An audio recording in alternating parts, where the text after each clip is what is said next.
നമുക്കൊരു പച്ചടി ഉണ്ടാക്കാം. അത് നമുക്ക് തീയൊന്നും കത്തിക്കാതെ അടുപ്പത്തുനിന്ന് വെച്ച് വേവിക്കാതെ തന്നെ നമുക്കൊരു നല്ലൊരു പച്ചടി ഉണ്ടാക്കാം. ഇത് നമ്മൾ ഉണ്ണിത്തണ്ട് വെച്ചിട്ടാണ് ഉണ്ടാക്കുന്നത്. അപ്പോൾ ഉണ്ണിത്തണ്ട് വെച്ച് ഉണ്ടാക്കുമ്പോൾ നമുക്കത് വേവിക്കൊന്നും വേണ്ട. ഇത് നമുക്ക് പച്ചക്ക് തന്നെ കഴിക്കാൻ പറ്റും. ആ രീതിയിൽ നമുക്കത് ഉണ്ടാക്കിയെടുക്കാം. ഇതിന് വേണ്ടിയിട്ട് നമുക്കൊരു കഷ്ണം ഉണ്ണിപ്പിണ്ടി, ഉണ്ണിത്തണ്ട് എന്നൊക്കെ പറയും. വാഴ കുലച്ച് കഴിഞ്ഞാൽ നമുക്കതിൻ്റെ പോളൊക്കെ പൊളിച്ച് കഴിഞ്ഞാൽ അതിൻ്റെ ഉള്ളിലത്തെ എടുത്തിട്ട് നമുക്ക് ഇതേപോലെ ഒന്ന് പച്ചടി ഉണ്ടാക്കാം. അപ്പം അതിന് വേണ്ടിയിട്ട് നമ്മൾ ഒരു കഷ്ണം ഉണ്ണിത്തണ്ട് എടുത്തിട്ട് ഇതേപോലെ ചെറുതായി നുറുക്കിയെടുക്കണം. നല്ല ചെറുതായി എടുക്കണം, എന്നാലേ നമുക്കത് ഇതിൽ യോജിക്കുകയുള്ളൂ. അപ്പം എത്രയും ചെറുതാക്കാൻ പറ്റും അത്രയും ചെറുതാക്കുക.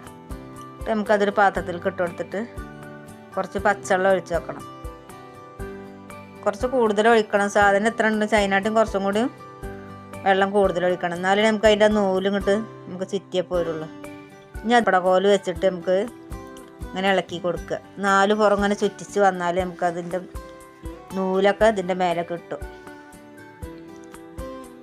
അപ്പോൾ ഇത് നുറുക്കി കഴിഞ്ഞാൽ എന്തായാലും ഇതിൻ്റെ നൂല് കളയണം കേട്ടോ, ഇല്ലെങ്കിൽ നമുക്കത് ആ നൂലായ്മ ഉണ്ടാവും. അപ്പോൾ ഇതേപോലെ നമ്മൾ ചിറ്റി കൊടുത്താൽ നൂലൊക്കെ എല്ലാ നൂലും ഇതേപോലെ പോരും. ഇതേപോലെ ചിറ്റി കൊടുത്താൽ മതി.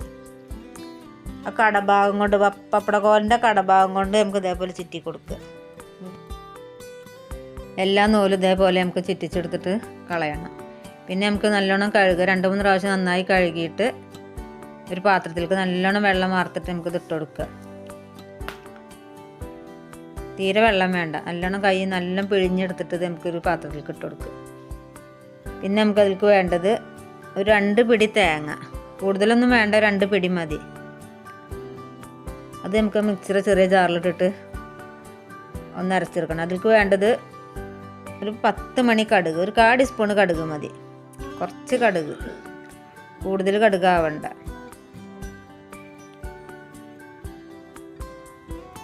കുറച്ച് ചീനമുളക് ഉണ്ടെങ്കിൽ അത് എടുത്തോളെ, അതല്ലെങ്കിൽ പച്ചമുളക് എടുക്കുക. എരിവിനനുസരിച്ച് എടുത്താൽ മതി. പിന്നെ 2 തണ്ട് കറിവേപ്പിൻ്റെ ഇല, ഇതൊക്കെ കൂടിയിട്ട് നമുക്ക് ഒന്ന് അരച്ചെടുക്കണം. നല്ലോണം അരയുന്ന വരെ നമുക്കത് അരച്ചെടുക്കണം, എന്നാലേ നമുക്കത് ഇതിലേക്ക് ഒഴിച്ചെടുക്കാൻ പറ്റുള്ളൂ. ഇനി നമുക്ക് കഴുകി വെച്ച ഉണ്ണിപ്പിണ്ടിയിലേക്ക് കുറച്ച് ചെറുള്ളി, ഒരു 10 ചെറുള്ളി, കുറച്ച് ഉപ്പും കൂടിയിട്ട് നല്ലോണം കൈ വെച്ചിട്ട് തിരുമ്പി കൊടുക്കുക.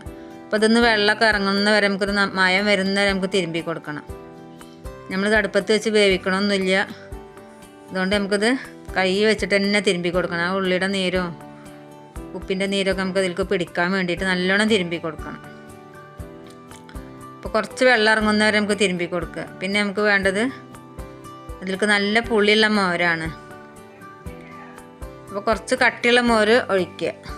നല്ലൊരു കുറുന്നനുള്ളൊരു പച്ചടിയാണിത്. അപ്പോൾ കുറച്ച് മോര് ഒഴിക്കുക. ഇനി പുളിക്കനുസരിച്ച് നമുക്ക് ഒഴിക്കാം കേട്ടോ.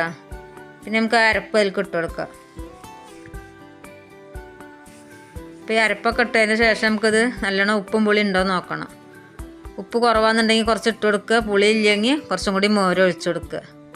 അപ്പോൾ ഈ മോര് നമ്മൾ പച്ചമോര് തന്നെയാണ് ഒഴിക്കണം. മോര് നമ്മൾ തിളപ്പിക്കണം വേവിക്കണമെന്നില്ല, അത് നമുക്ക് അതിലേക്ക് ഒഴിച്ചു കൊടുക്കുക. ഈ സമയത്ത് ഉപ്പും പുളി ഉണ്ടോ എന്നൊക്കെ നോക്കുക. കുറവാച്ചെങ്കിൽ കുറച്ചും കൂടി ഇട്ട് കൊടുക്കുക. അപ്പോൾ അത് നല്ലോണം കട്ടി വേണം. അപ്പം മോര് കട്ടിയുള്ളത് ഒഴിക്കുക. തേങ്ങയിൽ അധികം വെള്ളമൊന്നും ചേർക്കാതെ അരച്ചെടുക്കണം. കുറച്ച് വെള്ളം ചേർത്തിട്ട് അരച്ചെടുക്കുക. ഇനി നമുക്ക് അതിലേക്കൊന്ന് വറവിടുക. അപ്പോൾ കുറച്ച് വെളിച്ചെണ്ണ ഒഴിച്ചതിലേക്ക് കുറച്ച് കടുക്, കുറച്ച് കറിവേപ്പിൻ്റെ ഇല, 2-3 ഉണക്കമുളക്, വറ്റൽമുളക് എന്നൊക്കെ പറയുമല്ലോ, അതൊക്കെ കൂടിയിട്ടൊന്ന് വറവിടുക. അപ്പോൾ നമ്മുടെ പച്ചടി ഇവിടെ റെഡി ആയിട്ടുണ്ട്. ഇനി ഉണ്ണിപ്പിണ്ടി കിട്ടുകയെന്നുണ്ടെങ്കിൽ എല്ലാവരും ഇതേപോലെ ഒന്ന് ട്രൈ ചെയ്ത് നോക്കി നോക്കുക. എല്ലാവർക്കും ഇഷ്ടപ്പെടും. നല്ലൊരു രസമുള്ള പച്ചടിയാണിത്. നമ്മുടെ ചാനൽ ആദ്യമായിട്ടൊക്കെ കാണുന്നവരുണ്ടെങ്കിൽ ഇത് സബ്സ്ക്രൈബ് ചെയ്യുക, ലൈക്ക് ചെയ്യുക, ഷെയർ ചെയ്യുക. വീഡിയോ ഇഷ്ടമാവുക വെച്ചാൽ എല്ലാവർക്കും ഒന്ന് ഷെയർ ചെയ്ത് കൊടുക്കുക. അപ്പോൾ എല്ലാവരും വീഡിയോ ഒന്ന് ഷെയർ ചെയ്ത് കൊടുക്കുക. പുതിയ വീഡിയോ ആയിട്ട് വീണ്ടും കാണാം.